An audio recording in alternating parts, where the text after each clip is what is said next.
I'm Steven Rennell, the host of the Meat Eater podcast and the Netflix original series Meat Eater. As a hunter and wildlife enthusiast, the question comes up, how can you justify killing and eating animals that you love and protect?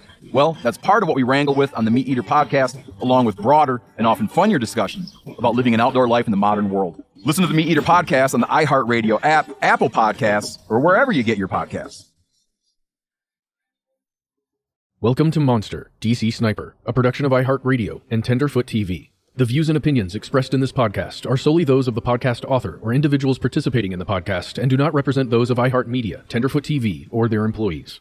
This episode includes testimony and argument from trial transcripts read by voice actors. Portions of these transcripts are excerpted for the purposes of this podcast. Listener discretion is advised. We won. That's Malvo's defense attorney, Tom Walsh. I remember standing in court when that verdict came in, standing right beside him, and that was it. We won. If you understood the case, it was basically just two outcomes. They win, they get death. We win, he gets life. And when they came back on December 23rd with life, that was it.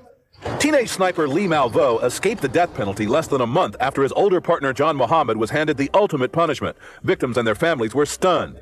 When people heard the judge say life without parole, people screamed out as if he was acquitted. I understood the emotion those people had because they thought justice would be the same penalty that Muhammad got. That boy, he's not going to change. He's not going to change his mind. He's not going to change his heart. What's the point to have that guy in jail? He's a monster. I don't expect anything from him. I just expect for him not to have a good life because he doesn't deserve a good life. Ultimately, the Chesapeake jury found him guilty of capital murder and they gave him life. Chesapeake has never given anybody the death penalty, but that's the way it is, and I believe in the jury system, and if your neighbors think you shouldn't get death, then that's the way it goes. Personally, I think he should have. He knew exactly what he was doing. Malvo's sitting in Red Onion Prison. It's one of the nation's supermaxes. It's a very stark facility. He's spending 23 hours a day in a very small cell. He has no physical interaction with any other inmates. And barring some outcome from the resentencing, he will likely be there for the rest of his life. I was okay with life without parole. Now we're dealing with the situation where maybe someday he will walk the streets again. Having grandchildren, do I want to take the gamble that in their lifetime he will walk the streets and take the gamble that he's going to be fine and not revert back to something crazy? There is a ruthless person on the loose. What unnerves this community the most is the randomness of the murders. Ordinary people doing ordinary things. They killed 5 people in one day and then went on the rampage for the next month. It is quite a mystery. The police say they have never had a crime quite like this. Be careful. These guys are using weapons that are going to go right straight through our bulletproof vests. There's a white van just went by with 2 guys in it. From iHeartRadio and Tenderfoot TV, this is Monster, DC Sniper. Lee Boyd Malvo was sent to Red Onion State Prison in the western part of Virginia, where he would serve his life sentence. Red Onion is one of the strictest supermax prisons in the country. After he was incarcerated, he started talking to people about what had happened, and the details he provided changed the case in ways that no one anticipated. One of the people he talked to was Anthony Mioli, the criminologist who helped Malvo write his autobiography. What we know as the DC snipers is really the United States snipers. They shot people from Washington to Arizona to allegedly Florida, South Carolina, North Carolina. So there's a lot of people shot in many, many different states, according to Lee's own words. Investigators had continued to look into other crimes that they thought might be connected to the pair. One crime they investigated was the death of Jerry Taylor. He'd been shot with a rifle while golfing in Tucson, Arizona on March 19, 2002. His body had been found in the bushes, with his wallet nearby on the ground. But strangely, his money and credit cards weren't missing. Investigators had learned Muhammad and Malvo were in the area at the time, visiting Muhammad's sister. This was the same trip where they stole a credit card from a Greyhound bus driver. Later, they would ask that $10 million be deposited on that card.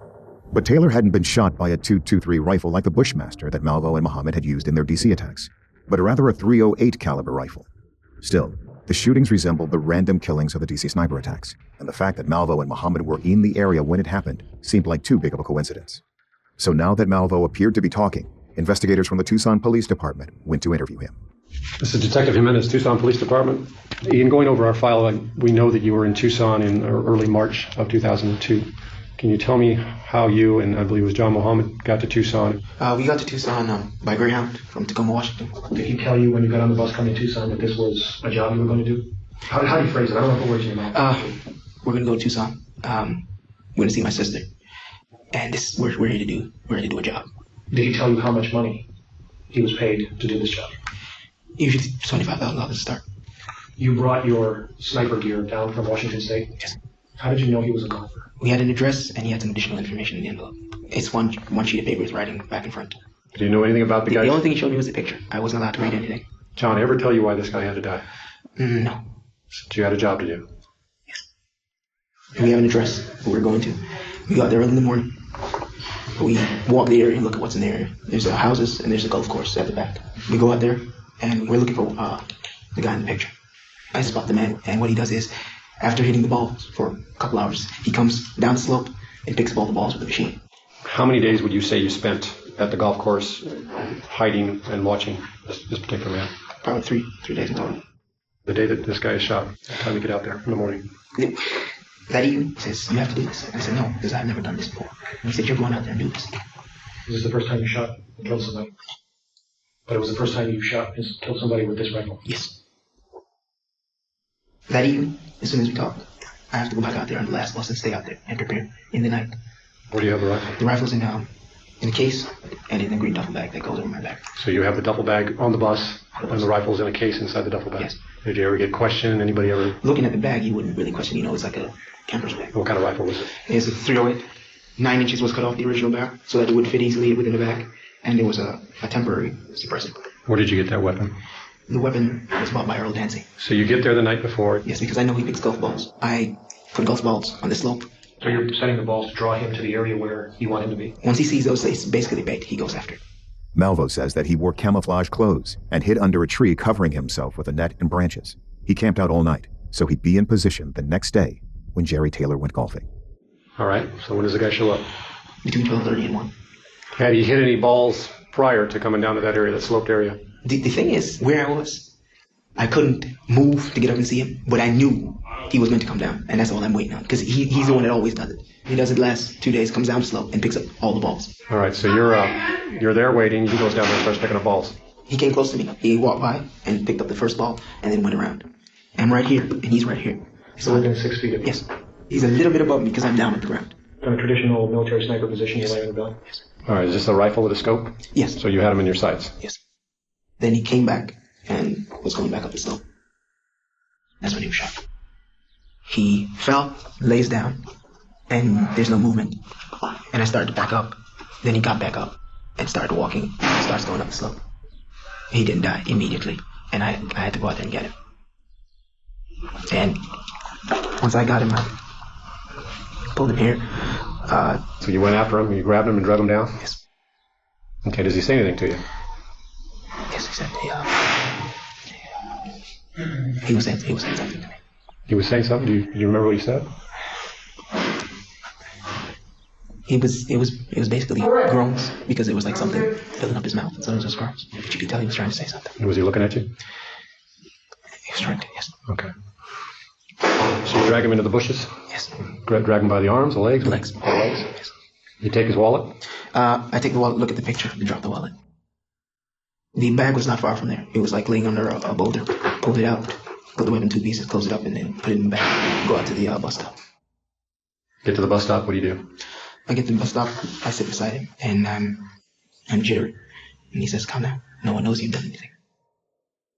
How old were you at the time? 17. 17 years old at the time? Now that this all is done, and you've been through a lot in the last couple of years with these proceedings, why are you talking to us? I'm talking to you because I'm sorry. Sorry for what I did. Is there something you want to say to the family, or? I can't bring him back. I'm sorry. Thank you very much. We're going to go back to Tucson tomorrow morning, and we're going to have to talk to the family, and we're going to have to tell the family that somebody that knew this man wanted him dead. And this is going to be terrible news for them. According to the Arizona Daily Star newspaper, police had no doubt that Malvo killed Taylor. But Taylor's daughter, Cheryl Witz, said she couldn't imagine anyone wanting to hurt her father. And police never found evidence to support Malvo's claim that it was a hired killing. So was Malvo lying? Or did Muhammad's underworld dealings extend beyond smuggling people across borders? Was he working as a hitman as well? Or maybe Muhammad lied to Malvo, and this was part of how he groomed Malvo for the DC attacks. Anthony Mioli, The criminologist who helped publish Malvo's autobiography says Malvo never mentioned any contract killings to him. The idea that this was a contract hit, to me, is total hogwash. But Lee also referenced the fact that he shot 36 people. Lee himself shot 36 people and killed over 20 of them. He also said that John shot as many as 70 people. Now, I don't know how true that is, but he said I wouldn't put it past him that he shot that many people because he was always out doing bad things. Malvo told Mioli that during the time he started killing people with Muhammad, he believed deeply in the Nation of Islam-based philosophy that Muhammad had been teaching him. Muhammad had him eating only a single small vegetarian meal a day and would give him 72 different vitamins and supplements. Malvo might have been even more of a true believer than Muhammad. Malvo says shortly after Muhammad had him shoot Kenya Cook in Tacoma, he confronted Muhammad about inconsistencies he was seeing. Muhammad had been telling him that the white man was the devil, but he was dating a white woman. He was in a relationship with this white lady. I mean, you're talking all this Nation of Islam stuff, but you're dealing with this white woman. I mean, I came out here to help you get your children back. I mean, you just had me blow somebody's brains out. What's up? So a week or two after the first shooting, he came out of the YMCA. He had a F-150 he was driving at the time, and I sat behind him, and I had a 45 in his back. I said, look, you called me out here, and you said, I need to get my children back. That's why I'm here. You can't talk, the white man is the devil. And then you're messing with this woman. It's either your kids or her. Make your mind up, and make your mind up right now, before I put 2 rounds in. There's some quarters in the dashboard. Go pick those quarters up. You're going to step out the truck, walk to the phone, make the call, and say it's over, and that's a wrap. I need to hear it. You had actually at that moment bought entirely into his plan. Yes. I mean, but the plan, as far as I was concerned, was make money along the way, find the kids, take them, go to Canada, go to flight school, and do what you want to do. That was the layout. It changed along the way. Malvo says Muhammad had put together a list of cities with people named Mildred Muhammad in them. He says they began traveling across the country searching for Muhammad's ex-wife and his kids. They first stopped in Los Angeles in February or March of 2002, where they shot a man. Details about this killing are sparse, and the victim has never been matched up with the alleged crime. Malvo says they went on to shoot and kill Jerry Taylor in Arizona in March. Then Malvo said they continued east, and a couple of months later, Muhammad shot another man at a golf course in Florida. Investigators connected this to the mysterious shooting of 76-year-old Albert Michalsick. Michalsick was shot while golfing in Clearwater, Florida, on May 18th of that year. Malvo also confessed to involvement in the May 27th shooting of Billie Jean Dillon in Denton, Texas. Dillon was murdered while doing yard work. But Malvo told Mioli that he and Muhammad committed so many crimes that they all started to blur together. I mean, if we went somewhere for a week, someone was getting either robbed or something was going to get pulled. There was going to be some violence. It got to the point where he said, I created a fucking monster. During this time, he had several nervous breakdowns, and each time he came out of those, his need to bloodlet would be greater and greater. His need for violence would be greater and greater. It would just escalate. He was on a downward trend, and I was on the train with him. I was attached. After the Denton, Texas murder, Malvo says he and Muhammad then traveled to a gun show in El Paso, Texas, where Malvo stole the .22 revolver they would later use to shoot Paul LaRufa. Then they went to Hammond, Louisiana, where they crossed paths with a man named John Gaeta. It was a normal day. I went to work, and I went home, and I was going to return to work to catch up on some stuff. And I decided before I did that I would stop at the mall, Hammond Square, and do some shopping. I did so, and I made a purchase, and then I came out, and I went to drive away, and I noticed that I had a flat tire. I could have driven just a little short piece to a service station that's right in front of the mall, but I just parked my truck. That night, it was dark, of course. Yeah, you have the parking lot lighting. I was just assessing the situation, and I was getting some tools out. There were 2 black men that walked right by me. They said, looks like you have a flat tire, and they kind of laughed under their breath. And they asked me if the mall was open. Well, I knew it was closing, but just to buy myself more time, just, make sure they weren't up to something, I said, it might be. I said, you could check, something to that effect. I didn't see where they came from or where they went, and I went to the back of my vehicle because that's where you would retrieve the spare tire. And I saw a figure hunched over and running from the back of my vehicle to the front. And I'm like, okay, well, I'm not ready for this. And I said, I'll just go to the other side of the vehicle and say, what do you want? So I went around to the passenger side of the vehicle, and when I did, Malvo met me face to face. He was about maybe 6 feet away. Before I had a moment to think about anything, I don't even know if I ever got out, what do you want? He just raised the pistol and shot me. I thought he was aiming for my head, but the bullet struck me on the right side of my neck. And I just remember falling to the ground.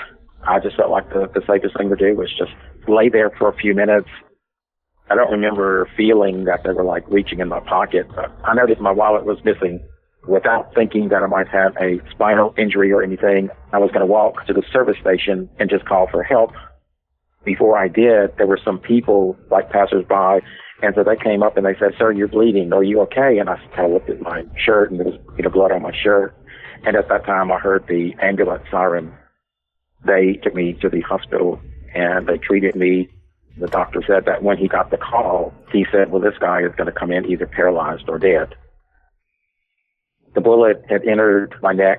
It traveled from the right side of my neck to the left side of my upper back, crossing the spinal cord without doing any damage. I felt like I could just have went back to work that next day. I don't like missing work.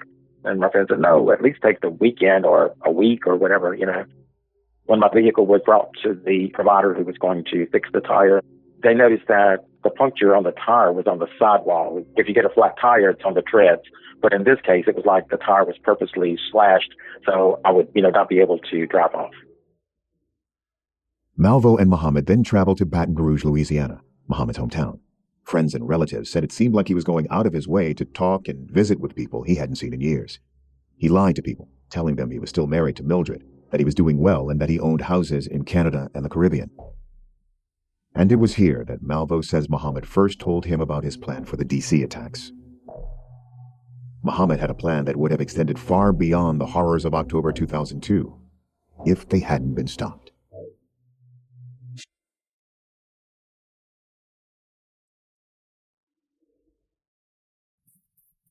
I'm Steven Rennell, the host of the Meat Eater podcast and the Netflix original series Meat Eater. As a hunter and wildlife enthusiast, the question comes up, how can you justify killing and eating animals that you love and protect? Well, that's part of what we wrangle with on the Meat Eater podcast, along with broader and often funnier discussions about living an outdoor life in the modern world. Listen to the Meat Eater podcast on the iHeartRadio app, Apple Podcasts, or wherever you get your podcasts.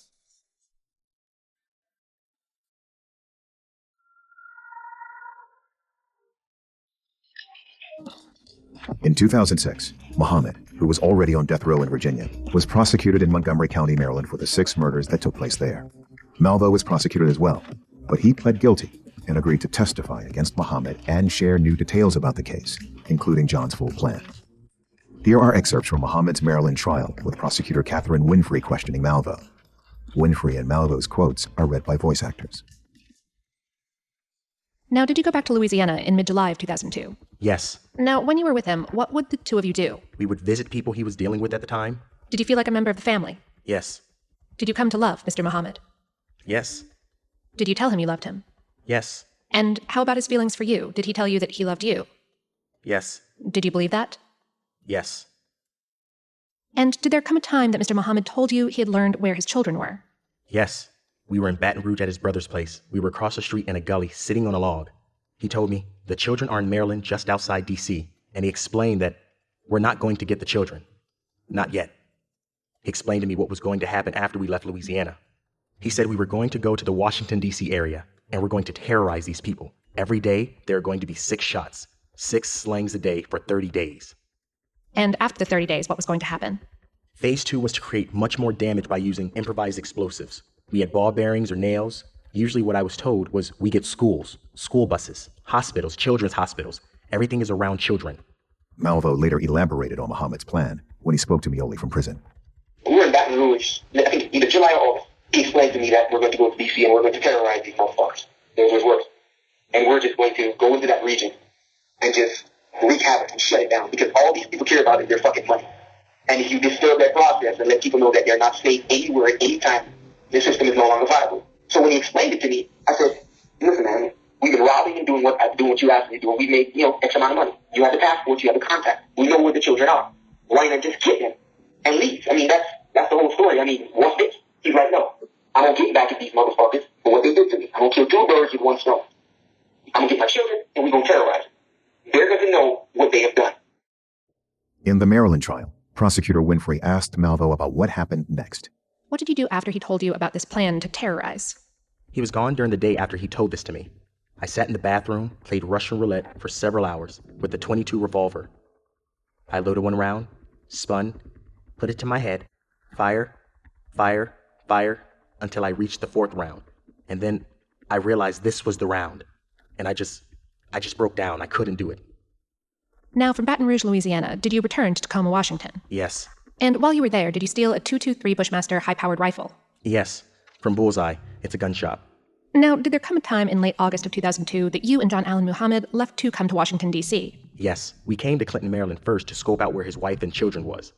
At first, he sent me to go knock on the door to see if it's his wife. I went, knocked. She was sitting in the living room watching television. I recognized her face based on pictures that I've seen earlier. I returned and told Muhammad, yes, that's her residence. Then, there's an area with the fence directly across the street. From there, I'd watch when she left. Who came there? What did the children do? When did they leave? Basically surveillance. And did Mr. Muhammad take his children during that time? No. He said, not yet, not yet. Mr. Muhammad had several looks. When he said, not yet, accompanied with that look, it meant it's final. Didn't ask him any more questions. Whenever he spoke about his wife, what were the emotions that he displayed? You could tell he was uncomfortable with her having his children. He was angry. Did Mr. Muhammad ever discuss September 11th with you? Yes. He said bloodshed begets bloodshed. It's a process, and America begun this. Osama bin Laden didn't develop in a vacuum. They trained him. They taught him to fight the Soviets, and it came home. He hated this country. He hates this country. Did he tell you why he hates this country? Slavery, the hypocrisy, their foreign policy, just the entirety of the nation. Malvo said that after confirming that Mildred and the kids were living in Clinton, Maryland, Muhammad had him rob Paul LaRufa outside his restaurant. And then, with LaRufa's money, they went to New Jersey to buy the Blue Caprice. Malvo says they then drove to the southeast so they could modify and test out the car outside of the D.C. area. What was the reason you stopped in Montgomery, Alabama? The modifications were fully made. He wanted to test them. We found an ABC liquor store. There's a car wash across the street. I sat there, pretended to read the Armalite gun magazine. I had 2 jobs. To see, when it's all over, if I could tell where the shot was coming from, and my main goal was to be the pickup man. I was supposed to run, pick up the bag, and then head directly to the pickup spot. Now, what happened after Mr. Muhammad fired the 2 shots? I went to the front of the ABC. The 2 women were laying on the ground. The black lady was on her back, and there was blood around her head. The white lady was laying. There was blood on the concrete around her body. Both of them were not moving. I was frantically looking for the bag because I know I only have so much time. I grabbed something. I can't remember exactly. Once I grabbed it, I heard, freeze, and I took off. The officer was running behind me. I jumped the fence and jumped another fence, then went into the car, and then went directly on the highway and left. Now, at some point, did you head back north? Yes, we drove all the way up to Montgomery County to begin the shootings. Why this area? Why Montgomery County? He said it was middle class, well off, mostly whites, that it was a perfect area to terrorize. And who would choose which actual shooting you would do and which one Mr. Muhammad would do? Mr. Muhammad would make the choice. May I direct your attention to Wednesday, October 2nd of 2002, about 6 o'clock in the evening. Did you and Mr. Muhammad go to the Shoppers Food Warehouse? Yes, we went to the YMCA on Wednesday morning. Then that evening, that's when everything began. That's when he said, today's going to be the first shot. Who was driving the car? He would drive in areas like this because I did not have a license. And then what happened after he parked the car? He stepped over his driver's seat, went into the back, and entered the trunk. What was your role? You're sitting in the front seat. What's your job? Make sure there's no one walking by on the sidewalk, and there are no cars stopped. And did you see his target, Mr. Malvo? An elderly white male in a brown suit. And once I told him he had to go, the shot was taken. What happened after Mr. Muhammad shot Mr. Martin? He fell. Mr. Muhammad came up. I went into the back, disassembled the weapon. Do you remember where you went after Mr. Muhammad shot Mr. Martin? No. Was there a plan for the next day? Yes. We're supposed to get at least 5 shootings, possibly 6. Malvo later told Muley that things didn't go exactly as planned, or at least things deviated from the plan that Muhammad had been telling Malvo. Suddenly, their plan went from shooting 5 Caucasians to now basically shooting 5 of any human being. Obviously, it's easier to shoot people of multiple cultures because there's more people around. It would also, if only whites were being shot, it might have been easier to develop a profile that our shooters are African American. Here's more of Muley's interview with Malvo. Did you think that John was racist towards whites at all? Yeah, absolutely. I mean, in Nation Islam philosophy, the white man is the devil. So if he was preaching racist idealism and the hatred of whites, why would other races be targeted during the Beltway shootings? You've seen The Matrix. There is a scene in which Morpheus is training Neo when they're walking in the street. He says everyone's a part of the system.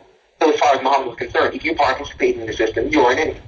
And the system is the white economic system that the whites have created as a system of control. And have convinced every other nation or people on the planet that this is the system to adopt, this is the way to go. And after the very first day of shooting, in the Beltway sniper shootings as we know them, Lee realized emotionally he could not do this. It was too much for him to do, which is why after the first day, there was a bit of a drop-off. So the plan went off the rails, even from day one. We didn't realize it was going off the rails, but according to Lee, it was. And Mioli says that the latter phases of the plan were even more sadistic than what Malvo described in the Maryland courtroom. Phase 2 was even worse. The original Phase 2 was, it was supposed to take place in Baltimore, Maryland, and they were going to shoot a pregnant woman. The reason why that shooting was going to be so horrific was the nation would say, wow, these people do not care at all. The idea was that when they started to investigate the case, they were going to kill one of the Baltimore police officers. He's going to have me walk up to an officer, ask him a question, shoot him in his forehead, cut his head off, and leave it on the seat. That's going to spark outrage. The mayor, the governor, a lot of people are going to come out, the entire police department. We knew where they buried their officers. He was going to take explosive devices, which he'd made, and he was going to lay them. They were going to use improvised explosive devices at the funeral, and while they were going off, they would wait a few minutes and then use them again when first responders arrived. There was going to be the immediate police and the entire gathering, basically wipe out the entire police department. And then there were going to be secondary devices for the ambulances and fire trucks and everybody who responded after that.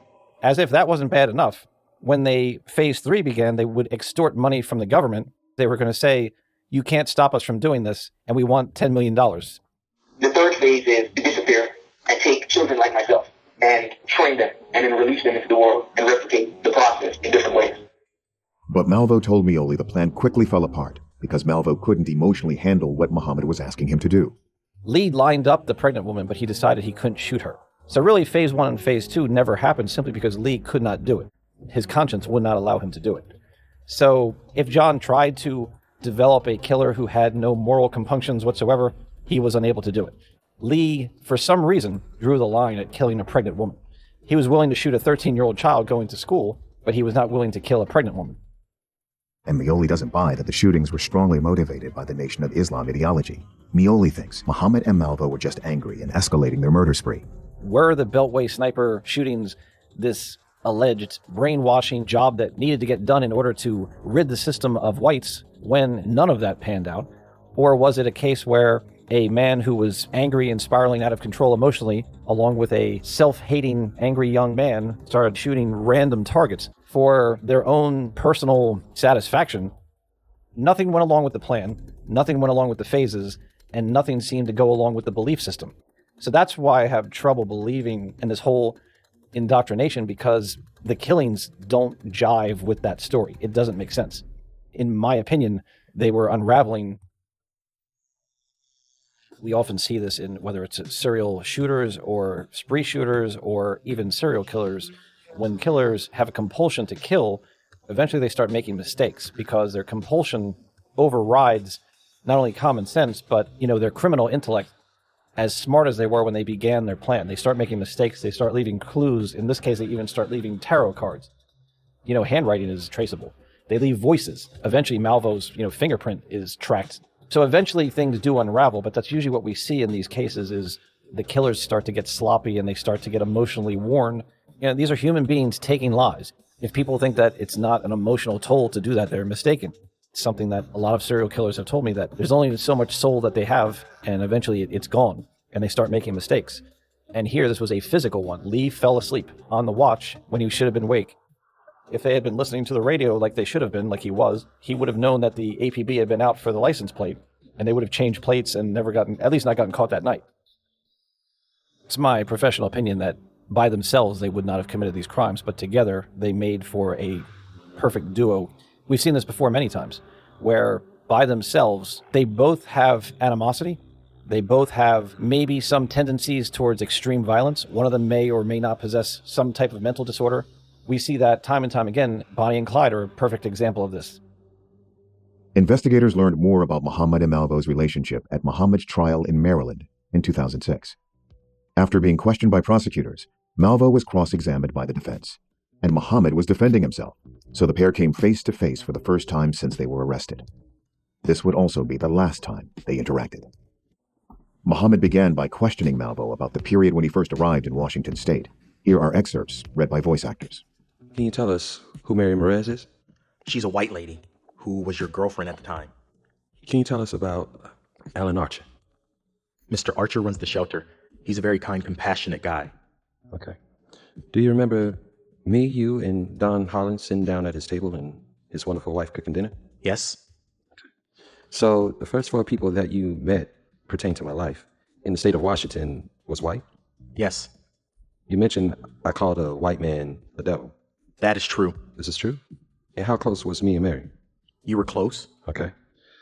Mr. Malvo, you mentioned that you was indoctrinated. Did not the experts in your trial state that Malvo was indoctrinated by Muhammad? Yes. Let me ask you something. Do you know what indoctrination is? Yes. Okay. What is it? Indoctrination is a process under which the person who came under influence is brought to do things he wouldn't have done on his own. So, a person, according to your definition, a person can be indoctrinated to do what is right. Isn't that correct? Yes. Sorry, I didn't hear you. Yes. He heard the answer. Your Honor, she can't tell me what I heard with my own ears. Is it your testimony that one of the reasons why you were attracted to John Allen Muhammad was because the way I treated the children was the way that you wanted to be treated? Yes. Okay. And then did I not treat you that way? For a period of time, yes. Okay. Before the period of time you were talking about pertaining to these crimes, did I not treat you that way? Yes. Okay. And why did John, Selena, and Taliba call you their brother? Can you answer that for me? You sat them down and introduced me as part of the family. Do you remember a time happening in Antigua that Andrea, my girlfriend, almost drowned? Yes. You were off the island. And before I left, who did I give the responsibility of those children who I hold dear and near to my heart? Me. Correct. And something happened when I was gone. A gentleman almost drowned. Is that correct? Yes. And Andrea went into the water trying to save him. Is that correct? Yes. She almost drowned. Yes. And Selena called for her big brother. Who was her big brother? Me. And when her big brother came, her big brother pulled Andrea out of the water, didn't he? Yes. And then Andrea told you something that you didn't know at the time. My son, Little John, was in that water. And you went back and got him, didn't you? Yes. Why? Why? Because I love him. Isn't it true if you wasn't there, that boy would have lost his life? Yes.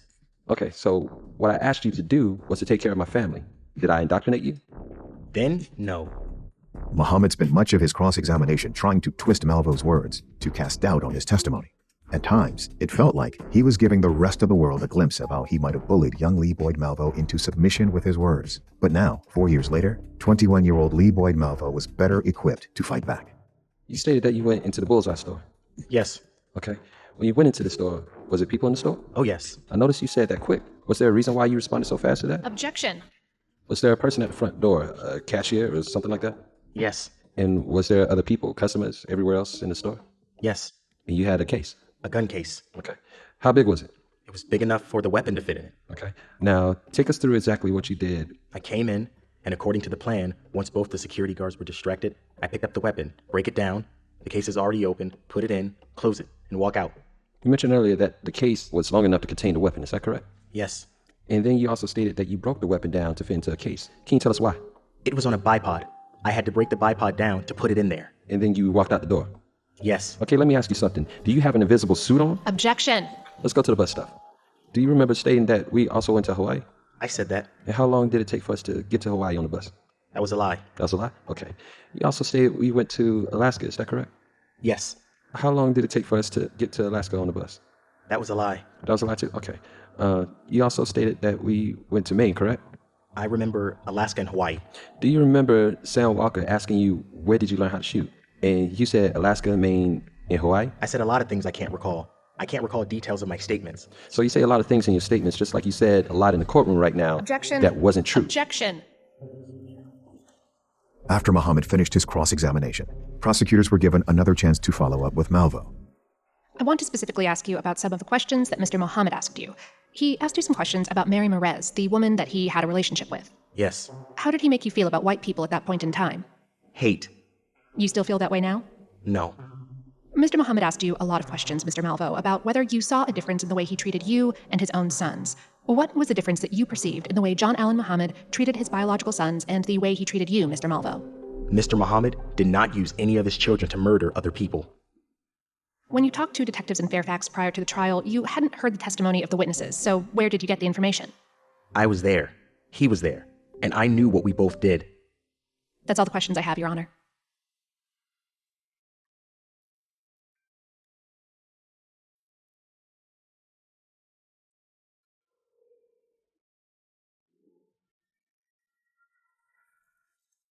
Muhammad was found guilty again and was sentenced to life without parole.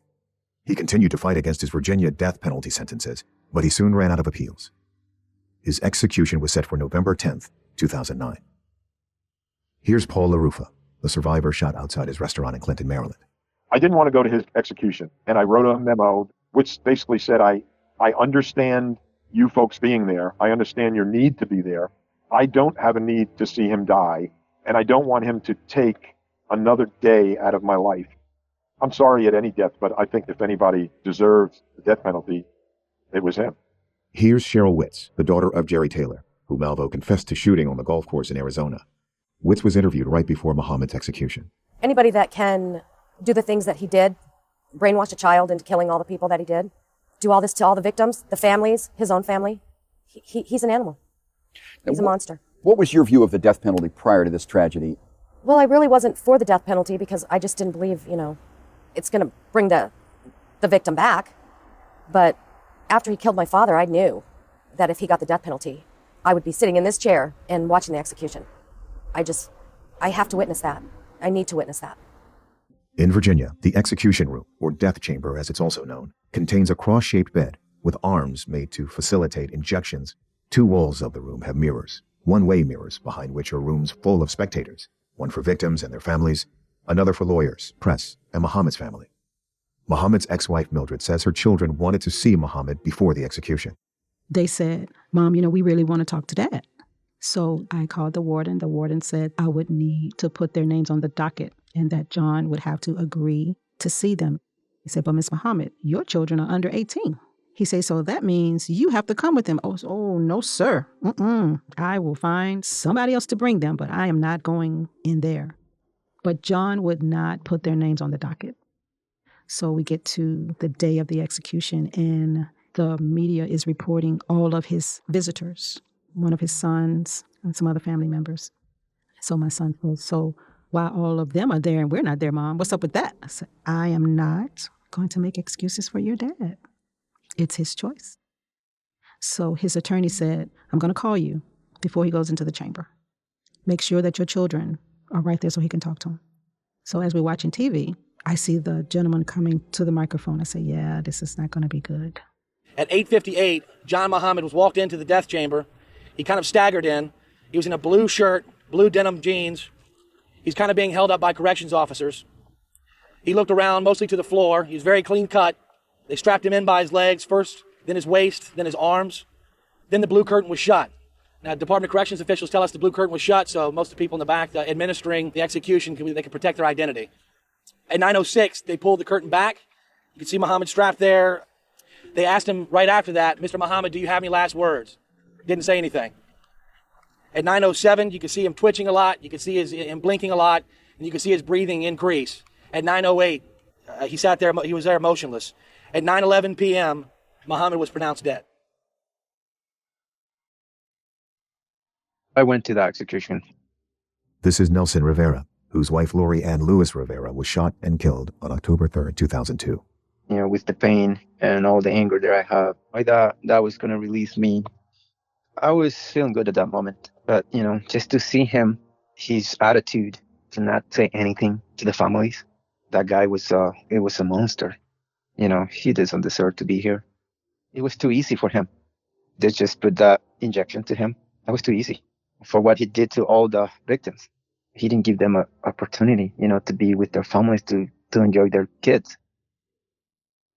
The gentleman coming to the microphone said, John Muhammad has expired 9/11. And my children went 3 different directions. For all of Muhammad's claims that he loved his children, the children that he told Lee he was desperate to see again, Muhammad didn't speak to his children when he had the opportunity. My son went by himself, and I said, honey, are you okay? He said, I'm good, Ma. I'm good. So then I went to Taliba. She was on the floor screaming, crying uncontrollably. I picked her up, cradled her, go over to Selena. She's whimpering on the sofa. I said, honey, you okay? No, Mommy, I'm not okay. I said, okay, tell me what's going on. Do you understand that Daddy was going to kill you? Yep, I understand that completely. He didn't love us, Mom. He didn't love us if he was going to kill you. I hate him. I say, no, you don't. You don't hate him. Don't tell me how I feel. I said, okay. It's gone now. You got to let it go. It's going to kill you. Got to let it go. And she looked up at me and I knew what she was looking for. She was looking for some type of emotion that I had because her dad had just been executed. I had absolutely nothing. When he said to me, you have become my enemy, and as my enemy, I will kill you, I severed every emotional tie to him. To me, he was a stranger being executed. Why would Muhammad put his own children through the terror of the D.C. attacks? Why did he go to Prince George's County, Maryland, the county where they lived, to shoot a boy the same age as his son John? Some suggest that Muhammad didn't just want to kill Mildred, he wanted to terrorize her. And what happened to his children was just collateral damage. After all, Muhammad's need for violence seemed to override the love he claimed to feel for Malvo as well. Muhammad told Malvo that he loved him, but then let Malvo fall on the sword after they were arrested. Criminologist Anthony Mioli says Lee reflected on this years later. The interesting thing about the shootings, and this is really somewhat fascinating, all of the shots that were taken outside of the car were done by Lee. So John purposely put Lee in the view of the public when they already had a sniper roost inside the Caprice set up. All the shots taken inside the car were done by John when he was fully covered and not able to be identified. If anything was to be done where there was a chance of getting caught or a risk of getting shot at in the process, because this has happened several times. Went to rob someone, they were armed, and I got shot at, and I had to kill them in the process. He was nowhere to be found. He was somewhere hiding. In the DC shootings, if there was anything to be done where there was major risk, he had me do it. If he was so caring about his son, so to say, why put Lee out in a position where he was at such a risk? You know, the calls to the police are Lee Boyd Malvo's voice. So it's very interesting that John almost purposely put Lee as the shooter and almost could have made a case for himself saying, well, this guy did all the shootings, it wasn't me. Here's his voice on tape. Malvo's lawyers also felt that Muhammad may have just been using Malvo for the crimes. Lee was under this misbelief that they were going to have this utopia. And John Muhammad was saying, we're going to get the government to pay for it. I mean, what person would rationally think that's going to happen? But a kid who's indoctrinated, that's following this leader, believes it. I don't know what was going to happen to Lee after he got his kids back. I don't know, because Lee would then eventually realize there wasn't this $10 million from the government that's going to pay for this utopia. Maybe John Muhammad was going to kill Lee. With Muhammad gone, all we have now is Malvo's story. When we began this season, a Supreme Court case was set to decide whether Malvo would be eligible for parole. But the question of whether Malvo deserves to be in prison has gone from the theoretical to the concrete. Due to recent developments that we'll discuss next episode, Lee Boyd Malvo could one day walk the streets again. Malvo will be eligible for parole as early as 2022. Next time on Monster, DC Sniper. Obviously, our goal is to do the best we can for him, and you know what he wants. He wants to be out and be able to live his life. I had dreams at one point. I wanted to do great things. Lawyers would argue that absent Muhammad, he wouldn't have committed these crimes at all, and that what good is it to warehouse him in a supermax facility for the next 60 years? We end up always looking at these fantastic cases like Malvo. That's not how most of these cases go down.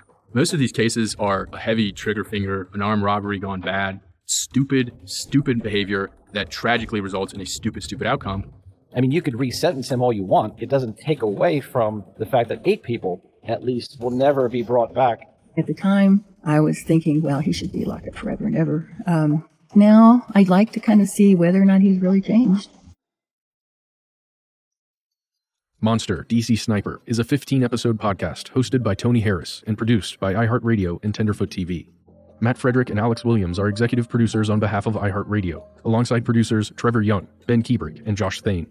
Payne Lindsay and Donald Albright are executive producers on behalf of Tenderfoot TV, alongside producers Meredith Stedman and Christina Dana. Original music is by Makeup and Vanity Set. If you haven't already, be sure to check out the first 2 seasons, Atlanta Monster and Monster the Zodiac Killer. If you have questions or comments, email us at monster@iheartmedia.com, or you can call us at 1-833-285-6667. Thanks for listening.